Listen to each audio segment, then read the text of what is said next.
السلام علیکم ورحمۃ اللہ۔ عزیز دوستو، جمعیت علماء اسلام کے صدر مولانا فضل الرحمن صاحب نے عزت مآب جناب قاضی فائز عیسیٰ کے نام ایک خط لکھا، جس میں ختم نبوت کے فیصلے پر ان کی حوصلہ افزائی اور لائق تحسین کیا گیا اور سود کے خلاف جلد از جلد فیصلہ دینے کا کہا گیا۔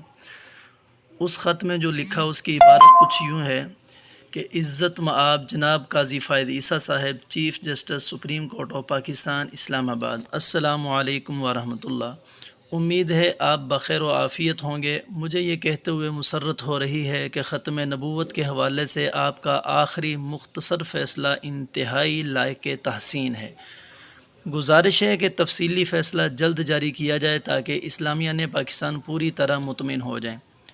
وفاقی شرعی عدالت نے گزشتہ سال سود کے خلاف ایک فیصلہ دیا ہے۔ اس فیصلے کے مطابق حکومت کو ہدایت کی گئی تھی کہ 5 سال کے اندر مالیاتی نظام کو سود کی علائش سے پاک کیا جائے۔